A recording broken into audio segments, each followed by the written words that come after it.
ଶ୍ରୀମଦ୍ଭାଗବତ ପ୍ରଥମ ସ୍କନ୍ଦ ତ୍ରୟୋଦଶ ଅଧ୍ୟାୟ। ସୁତ ଉବାଚ। ବିଦୁର ତୀର୍ଥ ଯାତ୍ରା କ୍ରମେ ମିଳିଲେ ମୈତ୍ରେୟ ଆଶ୍ରମେ। କେତେ ହେ ଦିନ ତହିଁ ଥାଇ ଆତ୍ମାର ତତ୍ତ୍ୱ ଜ୍ଞାନ ପାଇ। ହସ୍ତିନା ନଗରେ ବିଶ୍ୱାସେ ମିଳିଲେ ଯୁଧିଷ୍ଠିର ପାଶେ। ଜାଣିବା ପାଇଁ ତାର ଗତି ସ୍ୱଭାବେ ସାଧୁ ଧୀର ମତି। ମୈତ୍ରେୟ ଆଗେ ଯେବା ପ୍ରଶ୍ନ କରି ପାଇଲେ ଆତ୍ମଜ୍ଞାନ। ତେଣୁ ଗୋବିନ୍ଦେ ଭକ୍ତି ଜାତ କେବଳ ନାହିଁ ଶତ୍ରୁ ମିତ୍ର। ବିଦୁର ଦେଖି ଧର୍ମସୂତ ବନ୍ଧୁ ଆଗମେ କୃତକୃତ୍ୟ। ସଙ୍ଗତେ ଘେନି ଚାରି ଭାଇ ନମିଲେ ଆସନେ ବସାଇ। ଯୁଯୁଷୁ ଧୃତ ରାଷ୍ଟ୍ରସୂତ ସଙ୍ଗତେ ଘେନି ସାରବତ।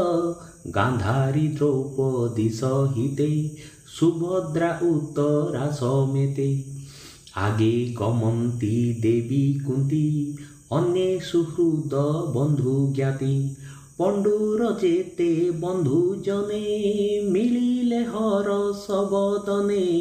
ପ୍ରାଣକୁ ପାଇ ତନୁ ଯେହ୍ନେ ପୁଣି ଉଠଇ ଦିବ୍ୟ ଜ୍ଞାନେ।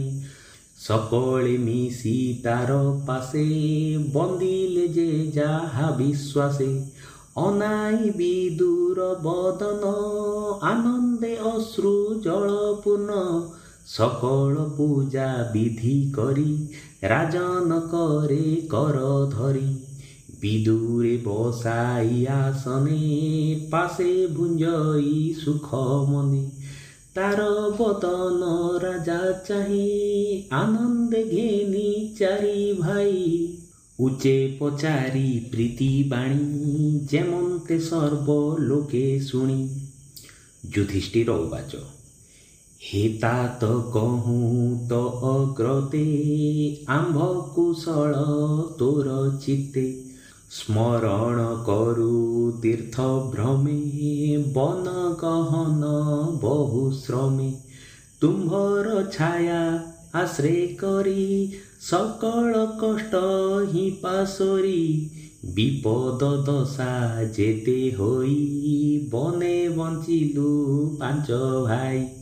ମାତା ସହିତେ ଯତୁ ଘରେ ଅଗ୍ନି ଦହନ ମହାଘୋରେ। ବିଷ ଭକ୍ଷଣ ଆଦି ଯେତେ ତୋ ଆଗେ କହିବି ମୁଁ କେତେ। ଅନେକ ଆପଦ ପ୍ରମାଦୁ ବଞ୍ଚିଲୁ ତୁମ୍ଭର ପ୍ରସାଦୁ। ତୁ ଆମ୍ଭ ସ୍ନେହ ଦୂର କରି ଭ୍ରମଣ କଲୁ ବସୁନ୍ଧରି। ଉଦାସୀ ପଥି କଲକ୍ଷଣେ ଏକା ତୁ ବୁଲୁ ବନେ ବନେ। କିପରି ପ୍ରାଣ ରକ୍ଷା କରୁ ଏ ପଥ ଶ୍ରମ କେହ୍ନେ ହରୁ। ଭ୍ରମିଲୁ ଅବନୀ ମଣ୍ଡଳେ ତୀର୍ଥ ଆଶ୍ରମ ପୁଣ୍ୟସ୍ଥଳେ। ତୋହର ପ୍ରାୟେ ସାଧୁ ଯେତେ ପବିତ୍ର ଦେହେ ସର୍ବତୀର୍ଥେ। ଭ୍ରମି କରନ୍ତି ପୁଣ୍ୟତର ଯାହାଙ୍କ ଚିତ୍ତେ ଚକ୍ରଧର। ତୁ ଯେ ସ୍ୱଭାବେ ପୁଣ୍ୟ ଦେହ ପ୍ରସନ୍ନ ଚିତ୍ତେ तात କହ। ଯାଦବ ସଙ୍ଗେ ବନମାଳି ସୁଖେ କିଛନ୍ତି କୁଶସ୍ଥଳୀ। ତାହାର ଭଲେ ଭଲ ମୋର ସେ ହରି ଚରଣ ସୋଦର। ସୁଖେ ଅଛନ୍ତି କି ଯାଦବେ ଭୋତାତ ପଚାରୁ ପ୍ରସ୍ତାବେ। ହେମନ୍ତ ରାଜା ବାକ୍ୟ ଶୁଣି ବିଦୁର ମନେ ମନେ ଗୁଣି। ସୁହୃଦ ଭାବେ ଭୟ କଲା ଯାଦବ କ୍ଷୟ ନ କହିଲା। ବିଚାରେ କହିବି ମୁଁ ଯେବେ ଜୀବନ ଛାଡ଼ିବେ ପାଣ୍ଡବେ। କେମନ୍ତେ ଦେଖିବି ମୁଁ ଏହା ଏତେ ବିଚାରି କଲା ମାୟା। ନ କହେ ଯଦୁ ବଂଶ ନାଶ ନିର୍ଘାତେ ଛାଡ଼ିଲା ନିଶ୍ୱାସ। ଊର୍ଦ୍ଧ୍ୱବଦନେ ସେ ବିଦୁର କପଟେ କହଇ ମଧୁର। ସର୍ବକୁଶଳ ଯା ପ୍ରସାଦେ କୃଷ୍ଣ ଅଛନ୍ତି ଅପ୍ରମାଦେ। ଏମନ୍ତେ ରାଜା ଆଗେ କହି କେତେ ହେ ଦିନ ପୁରେ ରହି। ଜ୍ୟେଷ୍ଠ ଭ୍ରାତାର ଶ୍ରେୟ ଅର୍ଥେ ସର୍ବଜନଙ୍କ ପ୍ରୀତି ମତେ। ନିତେ ଆନନ୍ଦ ଧର୍ମ ରାଜା ବିଦୁର ପାଦେ করে ପୂଜା। ରାତ୍ର ଦିବସ ତାର ସଙ୍ଗେ ଧର୍ମନନ୍ଦନ ଅନୁରାଗେ। ଅଶେଷ ତୀର୍ଥଙ୍କ ମହିମା କେ କହିପାରେ ଗୁଣ ସୀମା। ସର୍ବ କହିଲା ସୁଖ ମନେ ଏବେ ହୋ ଶୁଣ ବିପ୍ରଜନେ। ମାଣ୍ଡବ୍ୟ ଠାରୁ ସାପ ପାଇ ଯମ ବିଦୁର ଦେହ ବହି। ସତେ ବରଷ ଶୂଦ୍ର ଦେହେ ବଞ୍ଚିଲା ବିଷ୍ଣୁ ମାୟା ମୋହେ। ପାପୀଙ୍କ ଦଣ୍ଡେ ଅଧିକାର କରନ୍ତି ଦେବ ଦିନକର। କୁଳ ରକ୍ଷକ ପରୀକ୍ଷିତ ଜାଣି ନିଶ୍ଚିନ୍ତ ଧର୍ମସୂତ। ଏବେ ପାଣ୍ଡବ ପାଞ୍ଚ ଭାଇ ରିପୁ ସଂହାରୀ ରାଜ୍ୟ ପାଇ। ଗୃହ କରଣେ ଚିତ୍ତ ଜଡ଼ି ବିଷ୍ଣୁର ମାୟା ମୋହେ ପଡ଼ି। ରାଜ୍ୟ କରନ୍ତେ ଧର୍ମସୂତ ମିଳିଲା କାଳ ବିପରୀତ। କେହି ନ ଜାଣେ ଗତି ତାର ସ୍ୱଭାବେ ଅବ୍ୟକ୍ତ ଈଶ୍ୱର। ଧୂମ ପିଉରିଲା ଦଶ ଦିଶେ ବିଦୁର ଦେଖି ମହାତ୍ରାସେ। ବସିଲା ଧୃତ ରାଷ୍ଟ୍ର ମେଳେ ବିଶ୍ୱାସେ କହେ କର୍ଣ୍ଣ ମୂଳେ। ହେ ଭ୍ରାତ ଶୁଣ ମୋ ଉତ୍ତର ଚଳ ତୁ ବେଗେ ତେଜିପୁର। କାଳ ମିଳିଲା ଭୟଙ୍କର ଦିଶ ଆକାଶ ଅନ୍ଧକାର। ଏଥକୁ ପ୍ରତିକ୍ରିୟା ନାହିଁ ଅବ୍ୟକ୍ତ ରୂପ ଯାର ଦେଇ। ଦ୍ୱାପର ଯୁଗ ଶେଷ ହେଲା ଏ କଳି କାଳ ପ୍ରକାଶିଲା। ଆମ୍ଭର ପ୍ରାଣ ଏ ହରିବ ଏହାକୁ କେବା ନିବାରିବ। ଜନ ସମ୍ପଦ ମହି ତଳେ ସଂହାର କରିବ ଏ ବଳେ। ଦେବ ଦାନବ ମହାବଳ ବୃଦ୍ଧ ପ୍ରତାପୀ ଯୁବାବାଳ। ଯାହାର ଦର୍ଶନ ମାତ୍ରେ କଦଳୀ ବନ ଯେହ୍ନେ ବାତେ। ଭୟେ କମ୍ପନ୍ତି ଥରହର କାତରେ ନେତୃ ବହେ ନୀର। ଅନିତ୍ୟ ଏ ମନୁଷ୍ୟ ଦେହି ସାର ଏହାର କିଛି ନାହିଁ। ଏ ଦେହେ ଯେ ମୁକ୍ତ ବନ୍ଧନ ତାହାକୁ ବୋଲି ମହାଜନ। ଦେଖ ତୋହର କର୍ମ ଫଳ ନାସିଲେ ଭାତୃପୁତ୍ର ବଳ। ଆୟୁଷ ତୋର ଶେଷ ହେଲା ମରଣ ନିକଟ ହୋଇଲା। ଅତି ଦୁଃଖିତ ବୃଦ୍ଧ ଦେହେ ତୋର ନିବାସ ପର ଗୃହେ। ବିଶେଷେ ଚକ୍ଷୁହୀନ ତୁହି ବଧିର ବୁଦ୍ଧି ଆର କାହିଁ। ବିଶୀର୍ଣ୍ଣ ଦନ୍ତ ତୋ ଅଧର କଫେ ଜଡ଼ିତ କଣ୍ଠସ୍ୱର। ଅନ୍ତରେ ଅଗ୍ନି ମନ୍ଦ ହୋଇ ଅନ୍ନ ଭୋଜନ ନ ଜିରଇ। ପ୍ରାଣୀ ଜୀବିତ ଆଶା ଯେତେ କେ ତାକୁ କରିବ ଆୟତେ। ଯେଉଁ ଭୀମର ଗଦାଘାତେ ସମରେ ନସିଲେ ତ ସୁତେ। ତାର ବର୍ଜିତ ପିଣ୍ଡେ ଆଶା ଶ୍ୱାନର ପ୍ରାୟେ ତୋ ଭରସା। କୁମନ୍ତ୍ରୀ ଜନ ସଙ୍ଗେ ଭାଳି ତୋର କୁମରେ କଲେ କଳି। ପଣ୍ଡୁର ପଞ୍ଚ ପୁତ୍ର ମାରି ସୁଖେ ଭୁଞ୍ଜିବା ରାଜ୍ୟଶିରି। ଦୁଷ୍ଟଙ୍କ ସଙ୍ଗେ ବିଚାରିଲେ ଭୀମକୁ ବିଷ ଲଡୁ ଦେଲେ। ସେ ଭୀମ କେବେ ହେନ ମଲା ତାହାକୁ ଗୋବିନ୍ଦ ରଖିଲା। ଯତୁର ଘରେ ଅଗ୍ନି ଦେଲେ ସେବେଳେ ପାଣ୍ଡବେ ନ ମଲେ। ପୁଣି କପଟ ପଶା କରି ଧନ ସମ୍ପଦ ଅପହରି।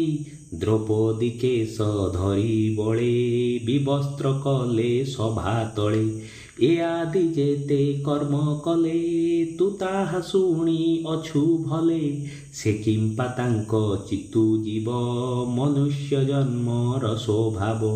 ତାହାଙ୍କ ଦତ୍ତ ପିଣ୍ଡ ଖାଇ ସେବକ ପ୍ରାୟ ଗୃହେ ଥାଇ ତୋର ବୟସ ଆହୁ କାଇ ଅତି ପୀଡ଼ିତ ବୃଦ୍ଧ ଦେହି ଦିନକୁ ଦିନ ତନୁ କ୍ଷୀଣ ଯେସନେ ପୁରୁଣା ବସନ ଏ ଦେହେ ବିରକ୍ତ ଯେ ଜନ ସେ ପ୍ରାଣୀ ବିମୁକ୍ତ ବନ୍ଧନ ଅନିତ୍ୟ ନର କଳେବର ଭିତରେ ନାହିଁ କିଛି ସାର ଏହା ବିଚାରି ଯୋଗ ବଳେ ହରି ଭକତ ସଙ୍ଗ ମେଳେ ନିର୍ବେଦ୍ୟ ହୋଇ ଚଳେ ବନ ସେ ପ୍ରାଣୀ ପୁରୁଷ ଉତ୍ତମ ତୁ ବୁଦ୍ଧ ଜନଙ୍କ ଉତ୍ତମ ଏବେ ତୁ ଛାଡ଼ ମତି ଭ୍ରମ ଉତ୍ତର ପଥେ ଚଳ ବେଗେ ପତ୍ନୀ ସମେତେ ମୋର ସଙ୍ଗେ ମୁହିଁ ଉଦାସୀ ପଣେ ବନେ ସେବି ତୋତେ ଅନୁକ୍ଷଣେ ଦେଖ ଏ କାଳ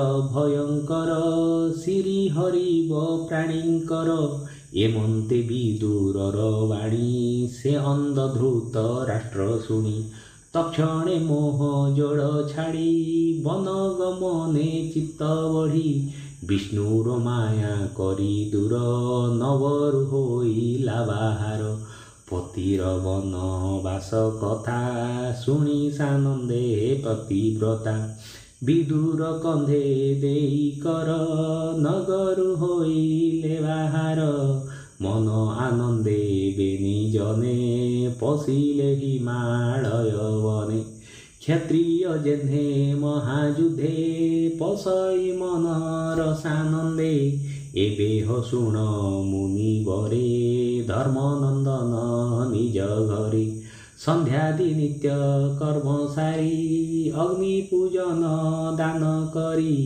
ଗୁରୁ ବନ୍ଦନ ପୂଜା ଅର୍ଥେ ଗୃହେ ପଶିଲେ କୃତକୃତେ ଗୁରୁ ଭୁବନେ ଯାଇ ମିଳି ହସ୍ତରେ ଘେନି ଅର୍ଘ୍ୟସ୍ଥାଳି ତକ୍ଷଣେ ଦେଖି ଶୂନ୍ୟ ଘର କାତର ମନେ ନୃପବର ପୁଛିଲେ ସଞ୍ଜୟକୁ ଚାହିଁ ମୋ ଗୁରୁଜନେ ଗଲେ କାହିଁ କେହି ନ ଶୁଣନ୍ତି ବଚନ ଭଏ ଚାହାନ୍ତି ଛନ ଛନ ପୁଣି ବୋଲନ୍ତି ଜନେ ଚାହିଁ ତାତ ଜନନୀ ଗଲେ କାହିଁ ବିଦୁର ନାହିଁ ମୋର ପାଶେ ତାତ ଜନନୀ ମନ ଦିଶେ ଲୋଚନେ ନଦୀ ସଇ ପଥ ଦଇବେ ବୟସେ ବୃଦ୍ଧତ ପୁତ୍ରଙ୍କ ମରଣେ ଦୁଃଖିତ କେବଳ ଦେଶେ ଉପଗତ न पूर्ण पुत्र शोक जाळे प्राण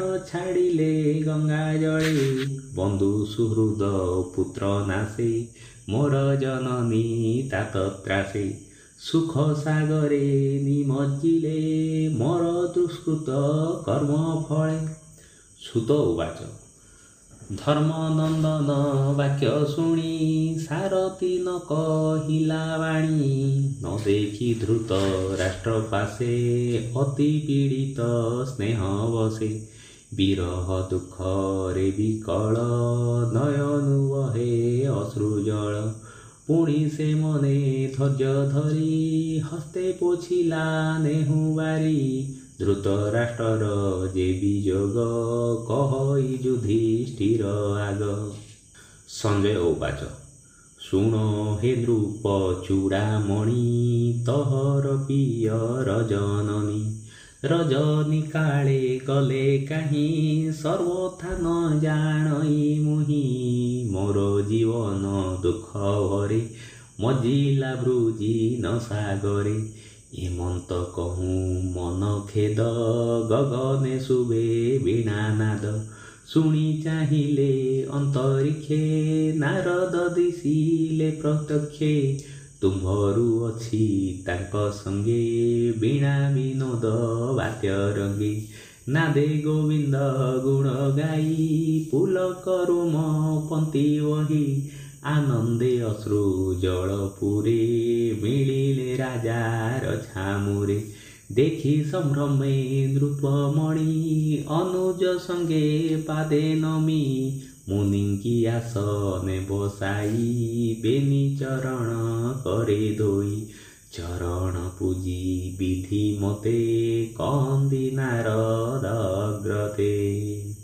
ଯୁଧିଷ୍ଠିର ଉବାଚ ଭବ୍ରହ୍ମ ମୁନି ଶୁଣ ଭଲେ ମତାତ ମାତ କେଣେ କଲେ ମୋର କରମ ଦୁଃଖ ଶୁଣ ଭମୁନି ତୁମ୍ଭେ ଭଲେ ଜାଣ ଚକ୍ଷୁ ବିହୀନେ ଘୋର ବନେ ଜୀବନ ଧରିବ କେଶନେ ଗଭୀର ଜଳେ ନାବ ଥୋଇ ନାବିକ ଯେ ସନେ ପଳାଇ ତେମନ୍ତେ କରି ଗଲେ ମତେ ଅଧିକ କହିବି ମୁଁ କେତେ ଏ ଶୋକ ସାଗର ଅପାର ପାରକ ତୁମ୍ଭେ କର୍ଣ୍ଣଧାର ରାଜନ ଶୋକ ବାଣୀ ଶୁଣି ମୁନି କହନ୍ତି ଯୋଗବାଣୀ।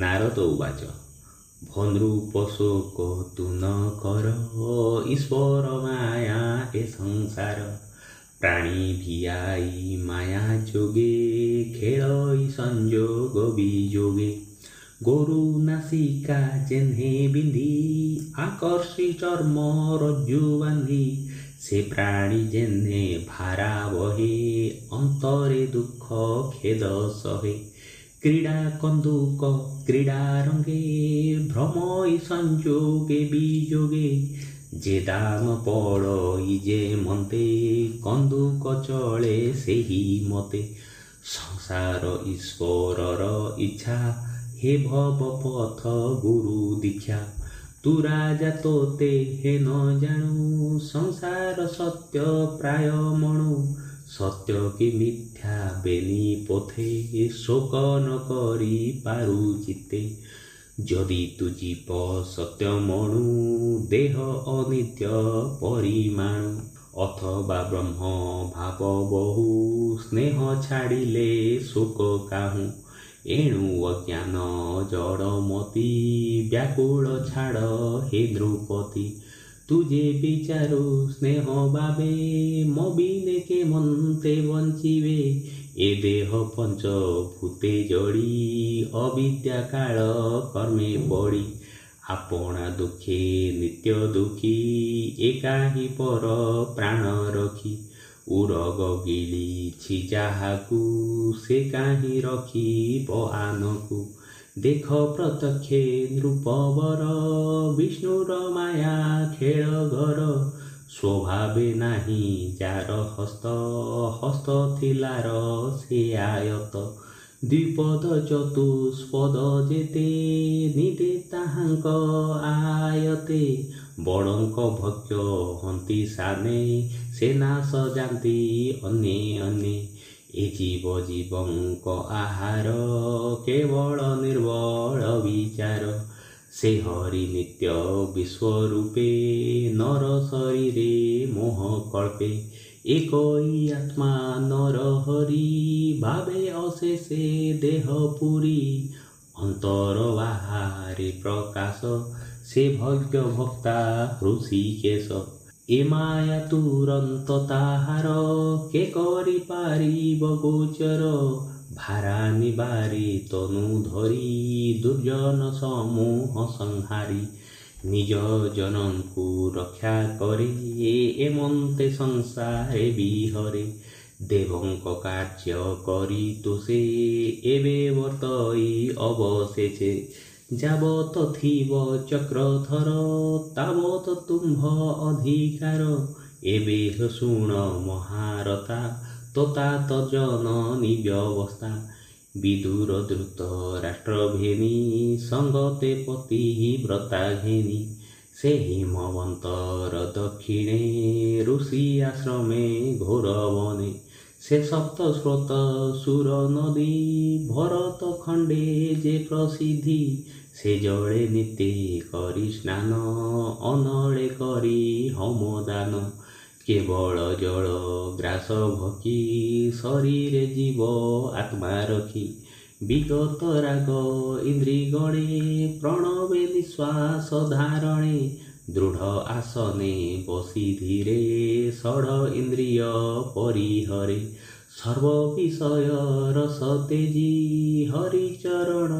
ଭାବେ ଭଜି मन छड़ाई तिनि गुणे समाधि गोविंद चरणे विज्ञान आत्मा ज्ञाने भरी जीव परम एक करी प्रवेशी अनाहत पुरे गोविंद नाम धरी धीरे गगने गमन प्रवेश किव बारहे अवशेष त्रिगुण माया नाश करी बसई इंद्रिय संहरी सर्व विषय जोग बळे निवारी आसन निश्चले निश्चल स्थानु प्राय लखी के अवतार विघ्न अछि आज हूँ 5 दिन अंते प्राण छाड़िबे जोग पथे रजनी काले वृक्ष मूले पवन जोगे दावा नले दहन होइब शरीर ता पत्नी थिब